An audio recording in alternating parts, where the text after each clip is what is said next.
Selanjutnya ada antalgic gait. Jadi antalgic gait itu adalah pola berjalan abnormal atau pincang yang terjadi karena refleks untuk menghindari rasa nyeri pada kaki, pergelangan kaki, dan punggung. Di sini saya mengambil kasus yaitu cedera meniskus. Cedera meniskus adalah yaitu cedera pada tulang rawan yang berbentuk bantalan di lutut yang umumnya itu terjadi karena gerakan memutar secara mendadak. Lalu tanda dan gejalanya yaitu adalah nyeri pada sendi lutut, bengkak pada lutut, lutut terasa terkunci atau locking, dan sulit meluruskan lutut sepenuhnya. Pola berjalan pada antalgic gait yaitu adalah stand pace menjadi lebih pendek karena pasien ingin cepat mengangkat kaki yang sakit. Lutut dipertahankan sedikit fleksi selama fase tumpuan untuk mengurangi rasa nyeri. Lalu swing pace pada tungkai yang sehat menjadi lebih cepat. Selanjutnya ada ataxia gait. Jadi ataxia itu adalah pola berjalan yang terjadi akibat gangguan koordinasi gerakan.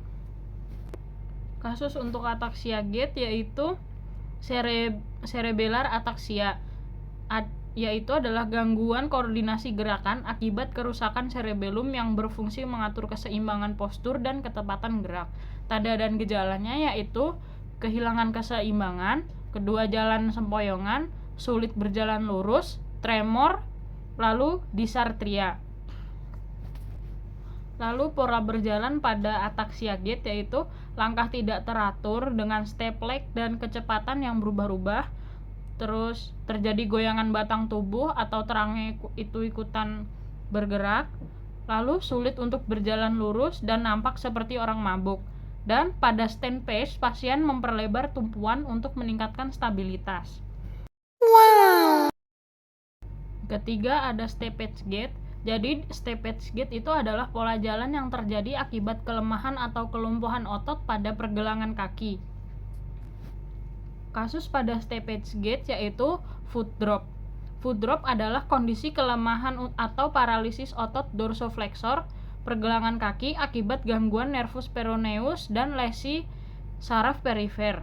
Tanda dan gejalanya yaitu sulit mengangkat ujung kaki, jari kaki sering terseret lantai, kelemahan dorsofleksi, dan mudah tersandung. Gait analisis pada steppage gait yaitu hip dan knee fleksi meningkat saat swing pace. Lalu terjadi langkah tinggi seperti menaiki tangga, dan initial contact sering terjadi foot slap akibat kontrol eksentrik yang buruk. Pola jalan keempat adalah pola jalan Parkinson gait. Jadi Parkinson gait ini adalah pola jalan yang disebabkan oleh penyakit Parkinson. Nah, penyakit Parkinson itu adalah gangguan neurodegeneratif akibat berkurangnya dopamin pada ganglia basalis yang menyebabkan gangguan kontrol gerak. Tanda dan gejalanya yaitu tremor saat istirahat, bradykinesia, rigidity, gangguan postur, dan sulit melakukan gerakan. Selanjutnya yaitu gait analisis pada Parkinson gait, yaitu langkah-langkah pendek, ayunan kaki berkurang, sulit memulai dan menghentikan berjalan. Selanjutnya ada athetoid gait. Jadi athetoid itu adalah pola berjalan yang terjadi akibat gerakan yang tidak disadari, yang lambat dan berkelok, sehingga koordinasi dan keseimbangan saat berjalan terganggu.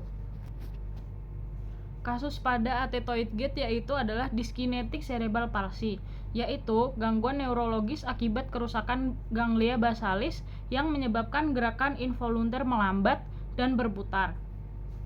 Tanda dan gejalanya adalah gerakan tidak terkontrol, perubahan tonus otot, gangguan postur, dan kesulitan mempertahankan posisi tubuh. Pola gait analisis pada athetoid gait yaitu gerakan ekstremitas tidak terkontrol selama stand pace maupun swing pace. Lalu keseimbangan buruk sehingga langkah tidak konsisten. Selanjutnya adalah hemiplegic gait, yaitu adalah pola jalan yang terjadi akibat kelumpuhan atau kelemahan pada salah satu sisi tubuh. Kasus pada hemiplegic gait yaitu adalah stroke. Stroke adalah gangguan fungsi neurologis akibat terhentinya aliran darah ke otak.